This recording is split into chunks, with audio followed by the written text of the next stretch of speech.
Hey guys, Mark here, Myrtle Beach Generators.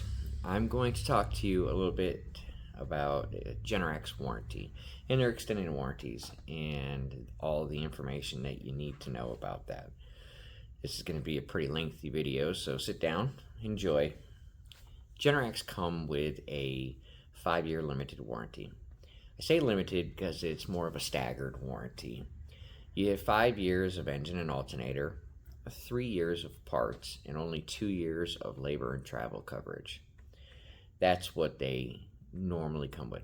You have the ability to extend those, which we'll talk about a little bit later, but I want to go over what is covered and what is not covered under warranty.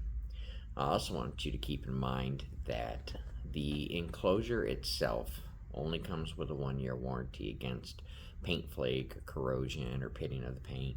Something that may have happened during the manufacturing process where the powder coating is flaking off or is rusting through or pitting.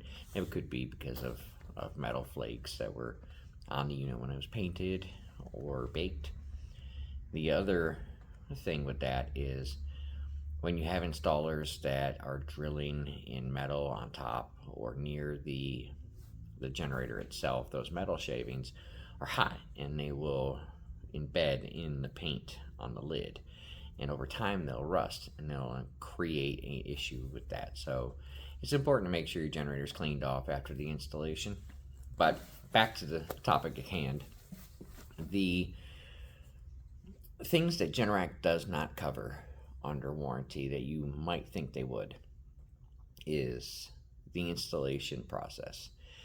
So it's up to your installer to put in the appropriate size fuel line, the appropriate size wire gauge. Those are all things that can create issues later on down the road that Generac's not going to cover because they didn't supply it, they didn't build it, they didn't install it. All they did was guide you to an installer. So it's on the installer to take responsibility for those, not Generac. I see this a lot with 1100 error codes, and installers have used incorrect size line and the non-recommended regulator from Generac, which if you've watched any of my other videos is an OR-gas regulator. So if you're having consistent 1100 error codes, or maybe you're getting some wiring error message on your generator, those are things that are provided by your installer that Generac is not going to cover. The other things that Generac does not cover is your maintenance items, such as your oil filters, air filters, spark plugs. If they're obviously within, its first 25 hours, you got to get through that break-in period. For the most part, it's usually well after that period. They don't cover batteries. Batteries is a serviceable item. Usually you'll need to replace those, especially in the southern area, every 3 to 4 years. More northern areas, you can get maybe 5-7 years out of them. They don't cover the battery terminals due to corrosion, which that happens when moisture sits on top of the battery and it creates a micro connection between your positive and negative. That's when corrosion will start growing on your positive terminal and eat away at that battery terminal itself. That's not a warrantable item. That is something they consider serviceable under maintenance. So during your annual maintenance, it's always good to get that checked, get those terminals cleaned off, and a battery protected spray put on those terminals to avoid things like that. Some other things you should probably be aware of is water intrusion. And I see this often when an installer puts a generator down next to a sprinkler head, and the sprinkler head comes up in the summertime and it starts spraying right up into the intake louvers of your generator, which on the bottom of that intake louver are all your wire connections for your controllers, which will create problems. Water and electricity don't mix very well, and also create corrosion. Generator lids being not secured, getting blown up during the storm, blown open during the storm, water getting on those controllers. That's just like a cell phone. If you drop your phone in a pool, your cell phone isn't going to warranty that. Generac's not going to warranty for water damage. It's a very obvious thing to see, once they get it back at the manufacturer, because they do require them to be sent back. Some other things: lightning strikes. Lightning strikes don't qualify for warranty coverage. It's considered an act of God, and there is a very simple way for them to determine if that has happened. Inside your controller, there is a protected circuit up to 600 volts, which you never get more than that from your utility company. So if that circuit is blown, it's a guarantee that it was a lightning strike. It's very easy to test for. So that's something you should also know about. Lightning strikes can damage more than just your controller. They can damage your entire harness. It could damage your rotor stator. It could damage your batteries. It could damage a lot of things in there. And usually they go in order. So it's pretty obvious when there's a lightning strike, and your warranty will not cover that. Now, you may have homeowner's insurance that covers that, but that's between you and your homeowner's insurance. It's important to do your annual maintenances, and it's also important to use a qualified Generac or approved Generac installer for a couple reasons. Generac gives their dealers a great deal of authority when it comes to making Generac warranty repairs, which is a wonderful thing that Generac does do. It allows us to get your generator up and running up to a certain dollar amount without having to call for pre-authorizations. It allows us just to give you better customer service. Now, in the event that there's a major repair that's needed on your generator, we have to call them, and we have to get a control number for that. Here's what happens though.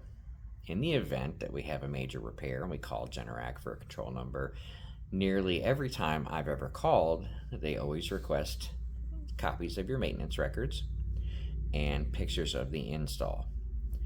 The reason they do that is if you're not maintaining your unit, then they won't warranty it.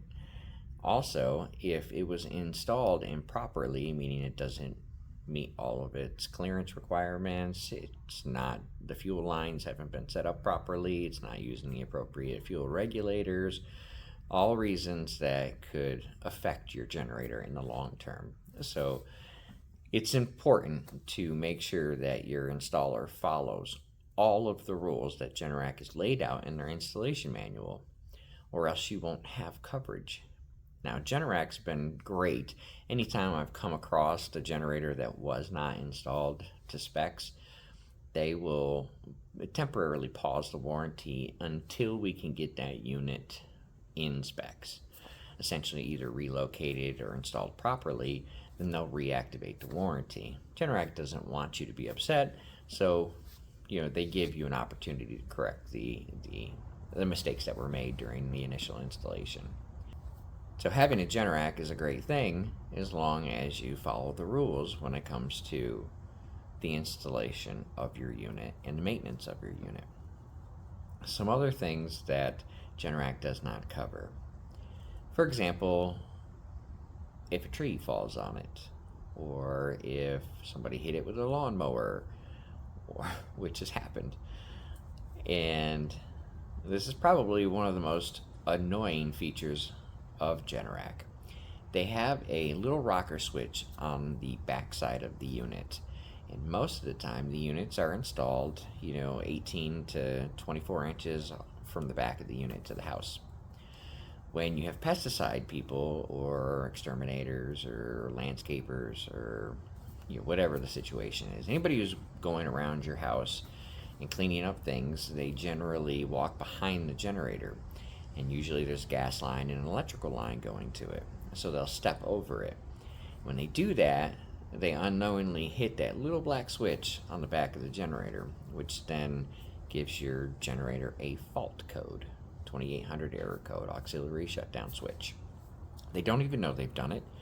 It's purely by accident, and even if they do know they did it and they flick that switch back up, it still doesn't reset the controller. So obviously, the next power outage happens and your generator doesn't start, and you're calling your service provider saying, my generator didn't work. That's because of a 2800 error code. Now, Generac's not going to pay for somebody pushing that button, so always be cautious before you call your dealer. If you would go out and look at your generator, maybe while you're on the phone with them, and they can walk you through how resetting that is simply a 2-second process. Let's move on to extended warranties.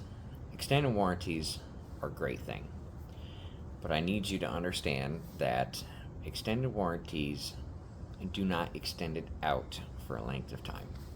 They start from the day of initial install. So Generac offers what I call a 5-year comprehensive, 7-year, and a 10-year warranty. Now, you may say, Mark, it already comes with a 5-year standard warranty. The 5-year, what I call comprehensive warranty, gives you 5 years of labor, 5 years of travel, 5 years of parts, 5 years of engine and alternator. Not like your standard warranty where you only get 5 years of engine and alternator, 3 years of parts, and 2 years of labor travel. So it gives you basically a full 5-year warranty. Now let's say you're on year 2 and you decide that you want a 10-year warranty. You don't get 10 more years, you get 8 more years. So it starts from day of install out to 10 years. So a lot of people get that confused, come year 5 when their warranty is about to expire and they buy a 7-year warranty. They're not getting an additional 7 years, they're only getting an additional 2 years. So it's important to make that warranty purchase early on in the ownership, or maybe even during the initial installation, so you can take full advantage of it. But to get the most out of your warranty would be purchasing it within your first 2 years while you still have that labor travel coverage. Because any warranty you purchase beyond that will include that labor and travel up to that warranty period. So if you buy that 10-year warranty, you're going to get 10 years from the date of install of labor, travel, parts, engine, and alternator. Now keep in mind that still does not cover all the things we talked about earlier as far as basic maintenance items and installer chosen items. Every so often, Generac has promotional warranties out and that are available to encourage new purchases or new installations. There are pretty strict guidelines when it comes to promotional warranties. So for example, if the promotional warranty is from August 24th to May 15th, 2025, if you sign your install agreement within those dates, you're going to qualify for that promotional warranty. Keep in mind, there are install date requirements. I believe this particular one is August 10th. So if you sign your agreement and then have your unit installed before August 10th, you qualify for that warranty. But you have to submit that paperwork before, I think it's September 1st, I believe, is the submittal date requirement. I've been fortunate enough to be able to submit those warranties for my customers. However, not every dealership does that. So if you've been offered a promotional warranty, you need to make sure that you keep your signed agreement that's dated, your paid invoice that's dated, and make sure your product was registered prior to the installation date. You have all 3 of those, you can go on the website that is on Generac.com. I think it's GeneracNationalPromotion.com, something like that. And you can submit those items with your serial number and you'll get that warranty. If you miss that submittal date, you will not get that warranty. Keep that in mind. So if you have any other questions about extended warranties or the warranty process or how to get or take advantage of your warranty, feel free to give us a call, 843-457-8187. You can also email us at info@mbgen. You can also email us at mb-gen.com. Be happy to answer any questions that you have. And if you're interested in a generator quote, feel free to give us a call as well. Thanks. You guys have a great day.